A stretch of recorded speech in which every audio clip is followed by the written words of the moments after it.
Bom dia, meus amados. Mais um dia que nos fez o Senhor. Vamos fazer aquela mensagem aqui, essa manhã. Mensagem de esperança, de fé. Uma mensagem que o único intuito é te dar ânimo para enfrentar a jornada da vida. Vamos citar aqui um texto. Jó 14, a partir do versículo 7. É um texto conhecido que diz assim: que a árvore cortada, a partir do versículo 8, diz que caída ao solo, mesmo que sua raiz venha secar e que tenha cessado toda a sua vida,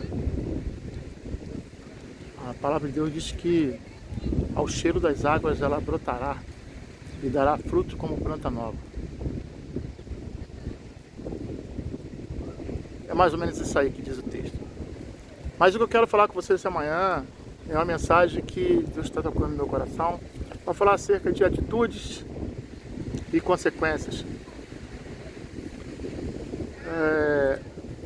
Não adianta você ter as mesmas atitudes e achar que vai ter resultado diferente.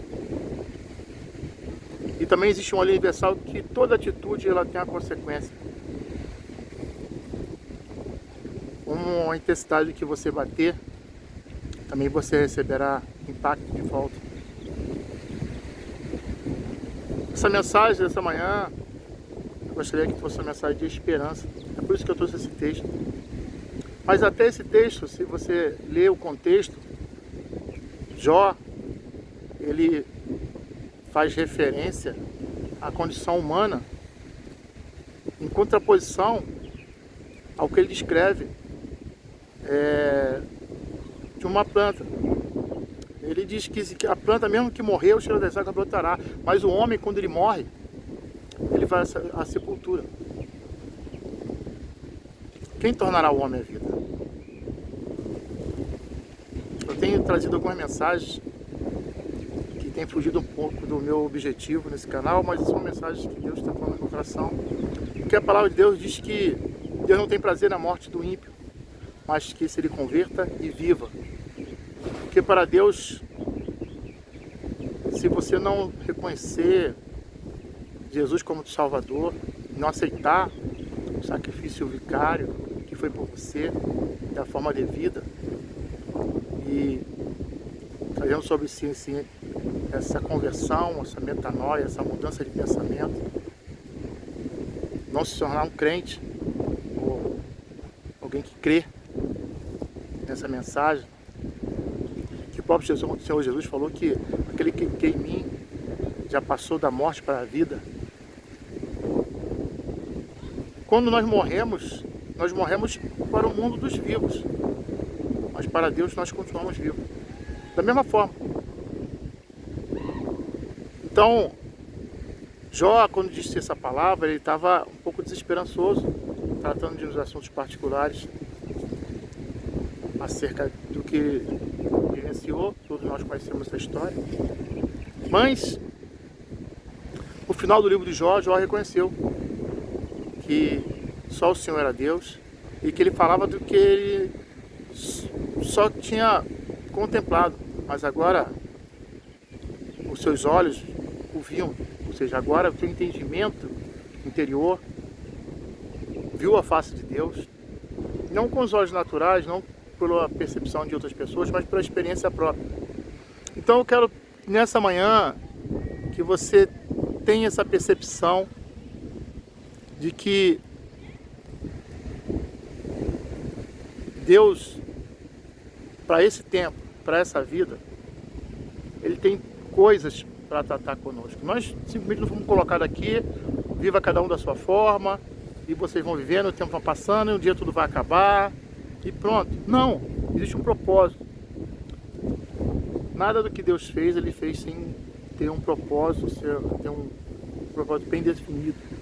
E nós fazemos parte de uma grande engrenagem, um grande propósito celestial, mas não só por conta da nossa pequenez seríamos menos importantes. Muito pelo contrário, você é muito importante para Deus e tudo aquilo que você faz conta. dentro desse grande plano de Deus, que só cabe a Ele saber, e talvez nós venhamos a saber quando esse tempo aqui passar. Mas para esse tempo, você pode contar com a ajuda dele. Não acha que as coisas são por acaso, ou você conquista ou perde coisas por meramente atitudes. Logicamente nós temos o livre-arbítrio e sofremos as consequências das nossas atitudes, como eu falei aqui. Não adianta você plantar batata e achar que tu vai colher cebola. Não tem jeito. Existem algumas leis universal, algumas leis que não foram criadas pelos homens, mesmo que os homens tenham tentado relativizar algumas coisas, mas ele não pode mudar porque essas leis não foram criadas por homens, foram criadas pelo próprio Deus. A lei do retorno, né? E algumas outras leis físicas ou sociais, se podemos dizer assim, e sobretudo espirituais, porque eu costumo dizer que nós somos mais espírito do que carne. Só que a gente, quando está preso nessa carne, né?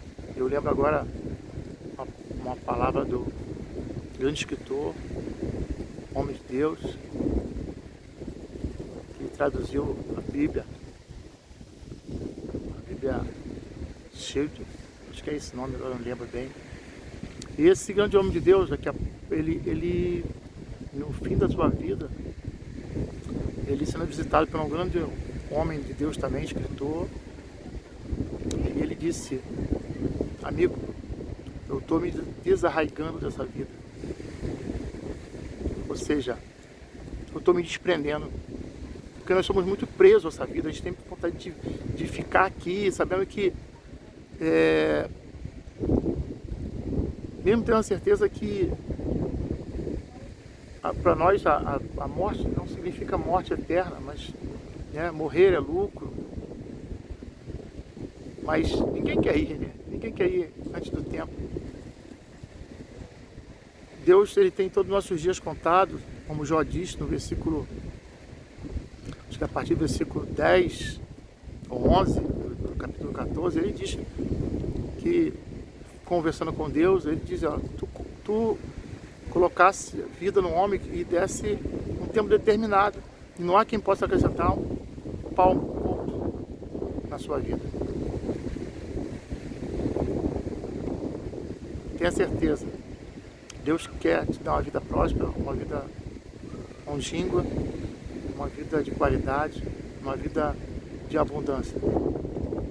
Basta que você olhe para o céu, faça uma oração sincera, peça ajuda a Ele, reconheça os teus erros, as tuas atitudes até aqui te levaram a essa situação.